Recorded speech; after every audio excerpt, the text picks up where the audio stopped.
बिस्मिल्लाहिर्रहमानिर्रहीम। अस्सलाम वालेकुम नाज़रीन, मैं हूं डॉक्टर आतिफ अशरफ और आप देख रहे हैं मेरा डिजिटल प्लेटफॉर्म।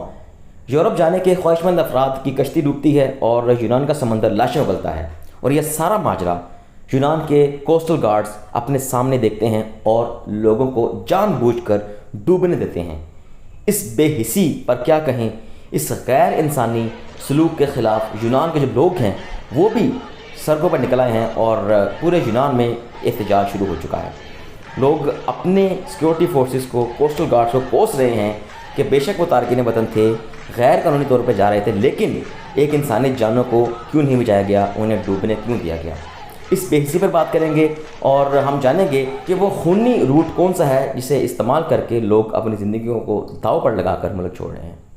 दोस्तों, पाकिस्तान के हालात से मजबूर लोग कानूनी और गैर कानूनी तरीके से मुल्क छोड़ रहे हैं।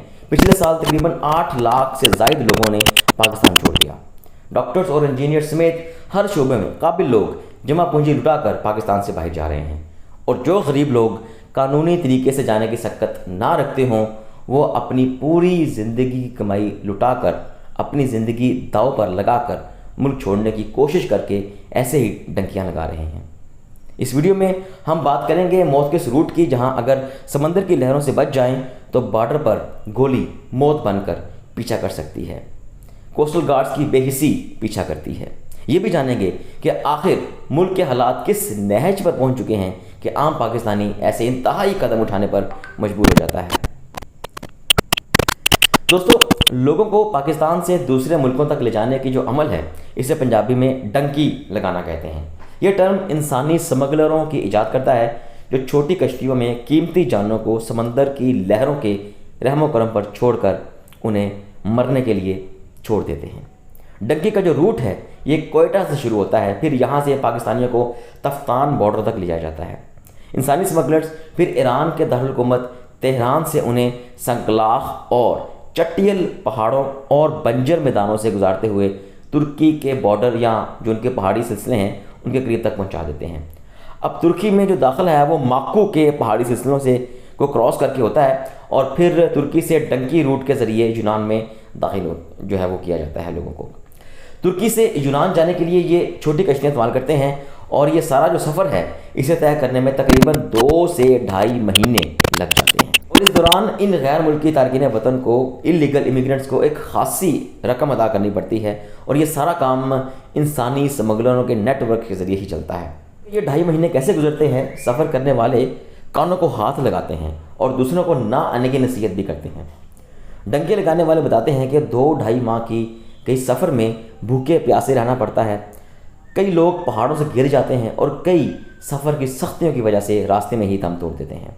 इनकी लाशें तक लावारिस पड़ी रहती हैं। जुल्म पर जुल्म ये कि पैसे तक छीन लिए जाते हैं और फिर एजेंट घर से और पैसे मंगवाता है और उनका इस्तेसाल करता रहता है। दूसरी सूरत में अगर आप तुर्की या यूनान पहुंच भी जाएं तो फिर भी वहां की पुलिस और बॉर्डर सिक्योरिटी फोर्सेस के रडार में आप आ सकते हैं। पकड़े जाने पर इंसानियत सोज तशद्दुद जेलों में किया जाता है। तरबियत याफ्ता कुत्ते तक छोड़े जाते हैं। हर मुल्क उन्हें जेल में तशद्दुद करने के बाद उस मुल्क के सुपुर्द कर देता है जहाँ से वो इमिग्रेंट्स आए होते हैं। मसलन अगर आप यूनान में पकड़े गए तो तुर्की, और अगर तुर्की में पकड़े गए तो तुर्की ईरान के हवाले कर देगा। ईरानी जेल में फिर तशद्दुद की अगली किस्त चलती है और फिर आखिर में पाकिस्तान के हवाले कर दिया जाता है, जहाँ पे फिर कानूनी कार्रवाई स्टार्ट होती है। और अगर आप डंकी लगाकर यूरोप पहुंच भी जाएं, आप यूनान से सर्बिया तो आगे यूरोप में पहुंच जाएं, तो कागज़ बनने तक आप वापस नहीं आ सकते, क्योंकि आप गैर कानूनी तरीके से गए होते हैं। इसमें चाहे 10 साल लग जाएं, 7 साल लग जाएं, वो आपको छुप के काम करना पड़ता है, बड़ी मेहनत करनी पड़ती है। कुछ लोग लीबिया के रूट से भी रास्ता इटली यूरोप पहुँचते हैं और ज़्यादा पैसे दें तो एजेंट लीबिया तक का वीज़ा भी लगा देते हैं और उसके आगे गैर कानूनी सफ़र का इंतज़ाम खुद वो करते हैं, और यहाँ से भी फिर समंदर के रास्ते इटली जाया जाता है, वो भी गोलियों की तरतराहट और समंदर की खूनी लहरों से गुजर कर। अब सवाल ये है कि ज़रूरत क्या पड़ी है कि जान जोखिम में डालकर पाकिस्तान को छोड़ दिया जाए? तो नाजरीन, इसकी जो सबसे बड़ी वजह है वो है, आप जानते हैं, गुर्बत, बेरोज़गारी, महंगाई, नाइंसाफ़ी और गैर यकीनी मुआशी और सियासी सूरत हाल। बेरोज़गारी का अंदाज़ा आप सिर्फ इस बात से लगा सकते हैं कि हाल ही में इस्लामाबाद पुलिस की 1667 असामियों के लिए 30,000 से ज़ायद नौजवानों ने टेस्ट दिया।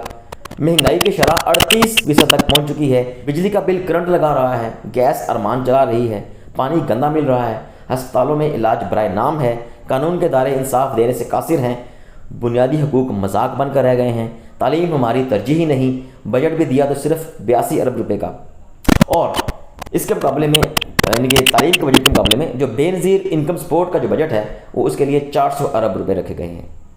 नाज़रीन, अगर उन्हीं पैसों से ख़वातीन को हुनर सिखा दिया जाए, फैक्ट्रियाँ लगा दी जाएँ, तो ऐसे प्रोग्राम्स की ज़रूरत ही नहीं पड़ेगी और लोग खुशहाल होंगे।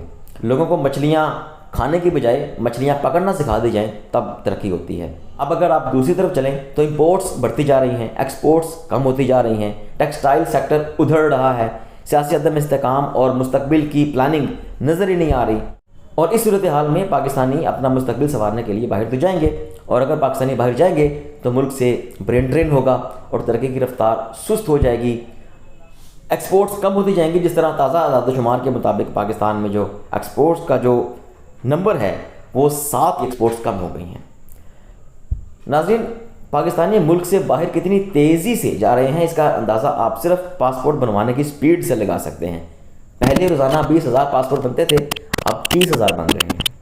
वसाइल और काबिलियत से भरपूर 22 करोड़ के मुल्क को चलाने वालों से सिर्फ शिकवा नहीं बनता, बल्कि इनका मुहासबा करना भी अब फ़र्ज़ है। लेकिन सबसे अहम बात, सबसे अहम सवाल, मुहासबा कौन करे?